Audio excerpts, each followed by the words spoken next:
Hi, everybody, and welcome to my channel, A Magical Life with Ayla. I'm Ayla Hillel, and today we're going to talk about procrastination. So let's get started.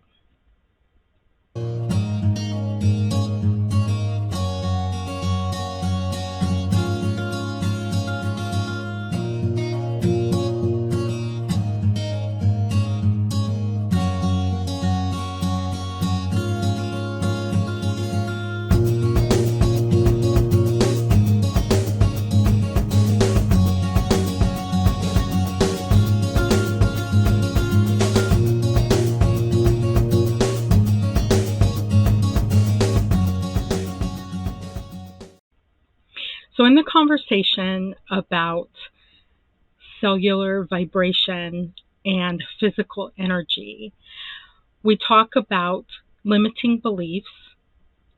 We talk about how those beliefs affect your vibration and your energy. And we talk about things that actually raise your vibration and your energy. So this morning I want to talk about the rather negative effect. I won't say that it's devastating. It's not a devastating effect. There are far more worse devastating things than procrastination. But we're going to talk about this morning the effect that procrastination has on your energy. So one of the things that procrastination does is it creates anxiety, doesn't it? Think about it for a minute. So you have this thing you have to go deal with.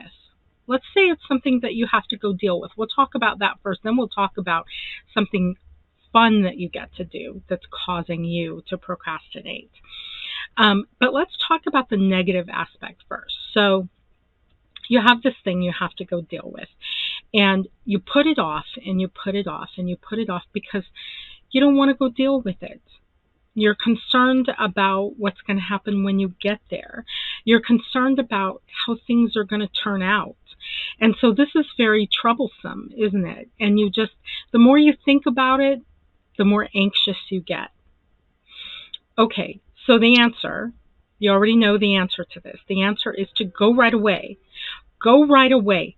Let things turn out the way they're going to turn out. Let things be the way they are. Let the chips fall where they're going to fall. But at least you've dealt with it, and you don't have that really negative, nagging feeling that you've got this thing you've got to go deal with. You've got this thing you've got to go deal with. And 9 times out of 10, or maybe not 9 times out of 10, maybe 8 times out of 10, you get there and it turns out way better than you thought it was going to turn out. Right? Right? You can think of a time. Think of a time. I can think of lots of times that I put something off until it was driving me crazy. And I finally had to go deal with it. And then once I went and dealt with it, I was met with compassion. I was met with understanding and a plan. Oh, lots of times we have things we have to pay for. We get a traffic ticket or whatever. And I remember about 3 years ago, I rolled through a red light about 3.5 years ago here in Medford, and the flash went off, and I thought, oh, I don't know why I did it. I wasn't racing to get through the intersection or anything like that. I think I had a friend in the car with me, and we were talking, and I wasn't paying attention. And I put that off. They gave me so many days to get up to the courthouse and to talk to somebody. And I put that off until the day of, because I was just dreading it. I don't know. I don't want to deal with it. And so I got up there, and the lady was completely, she had no attitude or anything. And I said, it's $260 in Medford, Oregon, if you run through a red light. And I said, I don't have $260. And she's like, all right. She goes, how much can you pay a month? And I was like, oh, like $25 a month. And she's like, done. She was taking notes and writing everything down. And She was like, all right. She goes, give me $25. So I gave her $25, and she said, we'll see you next month. We paid on that for several months, and then it was paid down enough that we could just pay it off. So that's a little thing, that's a little thing. I don't get in trouble very often with my driving, so it was kind of a big thing to me. And I just dreaded it. I dreaded going up there. And once I got up there, it was like, oh, okay, so I can take care of this. I made a mistake, and I can take care of it. So that's one example of, putting something off. If I'd have gone in there earlier, I would have had it paid off that much sooner. But so that's kind of what I'm talking about here. It's like, if you need to go to the doctor, if you think that you need to go to the doctor, if you think something's going on with your health. Now, there again, don't let this be your dominant thought, because if you're like, oh, I'm pretty sure I have this, I'm pretty sure I have this, I'm pretty sure I have that, you're going to get more of that. Okay? Your vibration that is leaving your body is indistinguishable to the vibrational universe. And it will create more of that for you.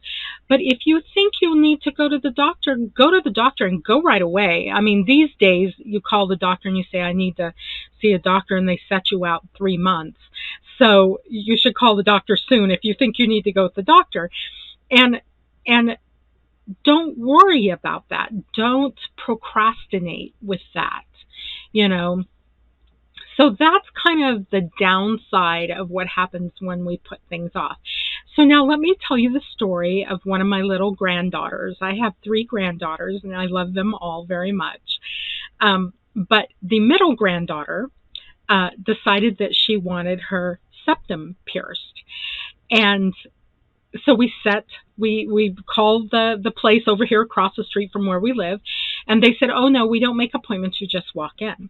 So I had a day off, she had some time off, and we decided to go during that time. She perseverated about getting her septum pierced for the entire time. We probably decided maybe a week beforehand when we could go and do this. And I had my nose pierced. All the women in my family have their nose pierced. I had my nose pierced by the same piercer. So I could tell you, he's very gentle. He's very compassionate. He's a very nice person. And she was just very anxious about this. And so I just kept reminding her, this is something that you want. You said you wanted this. And she's like, I know. I totally want this. I just can't wait to get it done because I've wanted this forever. I know this about you. I would tell her, I know this about you. And so we get over there. We walk through the door, and I can just feel that anxious energy coming off of her. And so we get checked in, we get our papers filled out, we take a seat, and the very lovely piercer comes out to get us. And I thought she was going to faint right there on the floor. And so we walked in, and I said, can I be in here with her? Thinking that, you never know if grandma or mom is going to help, or if their presence is actually not helping at all. But I asked her, do you want me to? And yeah, come in with me. So she got in the chair, and he got her all set up and got the tray in front of her and was talking to her about what he was going to do. And if you've had a piercing, you know that this is very simple. I mean, a second. It's not even a second, and it's over. And so she starts to almost hyperventilate. I mean, she's having such anxiety. And so he's like, okay, you know what? I'm going to give you a minute. And he walks completely out of the room.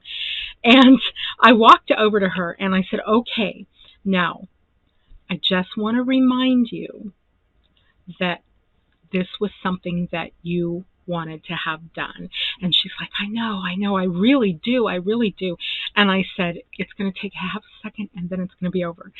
And so he comes back into the room, and this man I know, because when I had my nose pierced, told me that he's done so many nose piercings. He's my age. I'm almost 60, and he's my age, and he has been doing this since he was a very young man.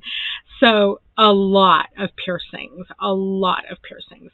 And so I sit down, I get completely out of the way. He comes over and he's telling her, okay, we're going to take our time. We're just going to, there's no rush here. We can do what we need to do. And he goes, this little thing right here, he goes, look at this. And he puts this little brace inside of her nose. And he says, and what this allows me, pa-ching, and he did it. She was totally off guard, and he did it. And she was so happy, I thought she was going to cry. He put her little nose ring in there, and she looks at me, and she's got these big, wide eyes, and she stands up, and he's worried about her. He's like, are you okay? And she's like, no, I'm fine. Thank you so much. And she comes over to me, and I said, there now. I said, how do you feel? And she's like, oh, I'm relieved. I've wanted this for so long. So think about that for a minute. Think about something in your life that you were really looking forward to, that you wanted for so long. You couldn't wait for that thing to happen. And yet you're having anxiety about it. You're anxious. And lots of times I'll tell people, no, I'm not anxious. I'm not having anxiety. I'm excited, because I want them to know the difference. And I want you to know the difference, because sometimes about things that we really want to do, that we are really looking forward to, that we really can't wait for that thing to happen, we can have anxiety over it, can't we? So it can be a really difficult thing. And lots of times we don't have control over the amount of time it takes us to get to that thing. There's lots of times we can procrastinate. We can put something off, put it off until the very last possible day. But then there's times that we're looking forward to something, and it's going to happen on a certain date at a certain time. And you have to wait. And you may be excited. You may be having some anxiety. You may be anxious about that thing. So here's a little practice. And I'll give you for both sides, for the thing that was not good and for the thing that is going to happen that is good. Say you have a family reunion coming up, and you have family members you haven't seen in forever, and maybe one of those family members you've had maybe a little family squabble with. Okay, so there's all different types of scenarios here. So when you are getting to a place where you have to deal with an issue, like a traffic ticket or a medical issue, self-talk is very important, and the conversation that you have with other people. So let your self-talk be, this is going to turn out just fine. And make sure that the people around you are encouraging that self-talk, which will bring about a mental talk. Okay, make sure that you're hanging out with people. All of my friends are like that. If I say, I'm concerned about, oh, don't worry about that, it's going to be great. I went through that and it turned out like this. Okay, or don't worry about that. It'll be just fine. You'll see. It'll be just fine. And if you keep hearing that from yourself and from your friends, this is going to turn out fine. It's going to be fine. No matter what, it's going to be fine. Then that is the vibration that will take up inside of you. And instead of having this scared, anxious, low, negative vibration, you have a little higher vibration. Maybe not the highest vibration, because there's some concern there, but it's concern. It's not fear. Okay, there's a difference. You don't want to be in a fearful vibration, because that will take all your power away from you. Concern is the difference. concern is like looking both ways before you cross the street. You're not afraid because you're going to look both ways before you cross the street, right? So concern is kind of the same way. It's like you're going to go take care of this thing. You know you are. You're going to go take care of it. In the meantime, it's going to be just fine. Okay. So then on the positive side, when you're having anxiety over something that you want to do, then the self-talk becomes, this is going to be so much fun. It's going to be so much fun. This is going to be so much fun. This is going to, I've waited forever for this, and I can't wait to do it. And I think it's going to be a lot of fun. Of course, getting your nose pierced is not a lot of fun, but there's something odd about us people who want to be pierced. I don't know what it is. It's something to do with our well-being. I'm not really sure. But you really feel like it's something that you want. Anything that you want, that you're feeling anxious about, is going to be so good. And even if you go into a situation that you thought you wanted and you realize this is not what I want, this is not good, this is not fun, you always have the right to leave that situation. And without, if you can get out of that situation in a timely manner, then it doesn't affect your energy and your vibration so much, right? So I started a job once, for an example. I started a job once. And on my very first day, this was years and years and years ago, I knew I had made a mistake. It was like that job was not for me. There was nothing.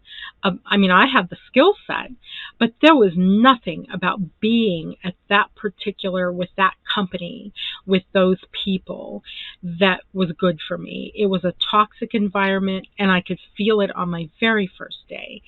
And I hung out for a little while because I thought, this is really strange. It was a very strange experience to have, to get into a job that you can't stay in, but you're there, and I was anxious while I was there because no sooner, I hadn't even started I had just started my first day, and I knew I'd made a mistake. So I got out. The director called me into her office, and she said, "This is just not working out." And I was like, "Oh, thank God." And she goes, "Oh, do you feel it too?" Yeah, how can I not feel it? And we parted ways very amicably, and as I do with most of my jobs. And the next job that I created into my reality was exactly where I needed to be. So, sometimes we can get into situations that are very anxious, and the sooner you can get out of that situation, the better. So, procrastination, it's a hard topic, isn't it? Because we procrastinate for a lot of different reasons. Sometimes we're procrastinating over something good that we really want to do, and other times we're procrastinating over something bad that we don't want to deal with. And all of us procrastinate at some point or another for various reasons, and those reasons can become very complicated and very convoluted. So I really think that, self-talk is a good thing, and jump on that thing as soon as you can. Jump on that, and if it's something you have to deal with, if it's an issue that you have to deal with, get on it as soon as you can, because as soon as you can get into that issue and resolve it, then you get to move on, and you have a sense of relief, and you have a sense of peace, and all of those things shoot your vibration up. Okay. For fun stuff, for good stuff, for things that you want to do, you need to do, you've been thinking about doing for a long time, just take baby steps. Go towards that thing. Go towards it, and just do it. Just do it. If it's a group, if it's social anxiety, but you really, really, really want to be at that party, get a friend to go with you. Okay, so there's ways to deal with the anxiety of procrastinating. First of all, don't procrastinate. That's the first thing. But the second thing is, you know, look around. Who's in your tribe? Who's available to escort you, to talk to you? Um, I posted a healing truth for the day, and I was talking about, these times that we're in. We're up in the middle of a shift. um, Things out in the world look very crazy, don't they? I mean, William reads the headlines to me and I just shake my head. It's like, wow, what are they thinking? um, and in this post on Facebook, I had said, do positive things. Go to a concert, or go to a museum, go see art, and go with a friend that's going to remind you that when you start to feel anxious, we're up in the middle of a shift here. And this is uncomfortable. Evolving, the planet is evolving, the animals are evolving, we are evolving, the rocks, the trees, and the dirt are evolving. Everything is moving up. Mystics say we are going to light. We are going to light. We have been in light, but now we're going to a different degree of light. This is uncomfortable. When we get there, it's great. It's wonderful. It's amazing. But the little journey to go from where we're at to where we want to be can be really uncomfortable, and we can have some very uncomfortable moments. So hang out with people who are going to encourage you, and then when you feel stronger, you can encourage them back. So that is the effect, the vibrational effect of procrastination, and what to do about it. Lots of times, with a lot of the issues that I talk about on this channel, all we can really do is talk ourselves through it, right? That's all we can do. Other times there's ways to get help. Other times there's practices that we can do. In this case, I think just talking ourselves through it, and maybe being with other people. It's very helpful when you're thinking about doing a certain thing and somebody in your vicinity says, "Oh, I did that. I remember when I had cataract surgery on both of my eyes." And I remember the second time. Now, I'm going to tell you, if you're thinking about cataract surgery, have it done. It is slick, and it is easy, and it is painless. And I remember the second, they do one eye, and then a couple weeks later, they do the other eye. And so I came out the second time, and there was a poor fellow sitting in the waiting room, and he was having such anxiety. And just as I came out the door, he said he was scared. I heard him say, "I'm scared."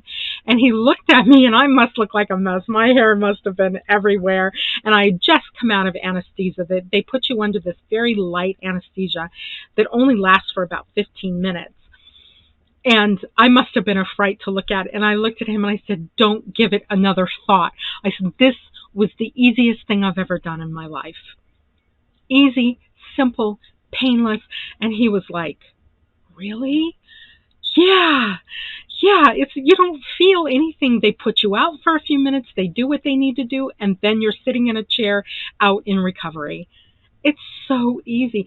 But this poor guy, I walked through the door. I could feel his anxiety. I could just feel it. And I couldn't let that happen. I couldn't let that happen because I felt like it was my job to say something. But I had just been through it. And it was so awesome. I thought cataract surgery was amazing. And I got my sight back. So very cool. Hang out with people who can say, "Oh, I went and did that. You're going to love it." Those are the people you want to be hanging out with. Okay. So that's all I have to say today.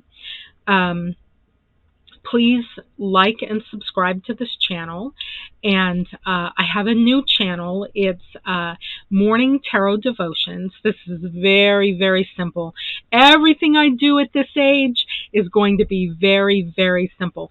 These videos here for A Magical Life with Ayla is the most complicated thing I want to do. And the only thing that makes these complicated is that I'm learning how to edit. So the editing process and the program that I have is kind of glitchy. So it's a process. But everything else is simple. Morning Tarot Devotions is just one card.